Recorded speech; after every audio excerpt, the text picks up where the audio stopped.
Phone tapping కేసులో retirement దగ్గర ఉన్న అధికారులతో సిటీ ఏర్పాటు చేసి మమ్మల్ని ఇబ్బందులు పెడుతున్నారు అని మాజీ మంత్రి హరీష్ రావు ఆరోపించారు.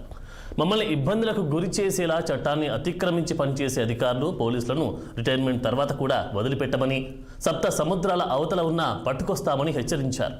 సీఎం రేవంత్ రెడ్డి డైరెక్షన్లో కాకుండా చట్టబద్ధంగా వ్యవహరించాలని మాజీ మంత్రి హరీష్ రావు అన్నారు. రేపు అధికారంలో రాబోయేది బీఆర్ఎస్ ప్రభుత్వమేనని, అప్పుడు మీకు ఏ ప్రభుత్వం ఏమాత్రం సహకరించదని, మీ సొంత డబ్బులతో సొంత లాయర్లను పెట్టుకుని కోట్ల చుట్టూ తిరగాల్సి వస్తుందని హరీష్ రావు హెచ్చరించారు. అందువల్ల ఇలా కేటీఆర్ గారు దాదాపు హైదరాబాద్ లో ఉన్న పోలీసులు వేలాది మంది పోలీసులను పెట్టి రోడ్ల మీద ప్రజల్ని ఇబ్బంది పెడుతున్నారు, బీఆర్ఎస్ కార్యకర్తలను ఇబ్బంది పెడుతున్నారు, భయభ్రాంతులకు గురి చేసే ప్రయత్నం చేస్తున్నారు. బట్ ఎవరు ఎన్ని చేసినా తప్పు చేయని వాళ్ళు భయపడాల్సిన అవసరం లేదు. మేము తప్పు చేయలేదు. ఇది కేవలం రాజకీయ ప్రేరేపితమైన కేసు. రాజకీయ కోణములో కుట్రతో ఉద్దేశపూర్వకంగా బీఆర్ఎస్ నాయకులను ఇబ్బంది పెట్టాలని రేవంత్ రెడ్డి చేస్తున్న ఒక దుష్ట పన్నాగం. అందువల్ల ఇలా కేటీఆర్ గారు ఈరోజు ధైర్యంగా వెళ్లారు.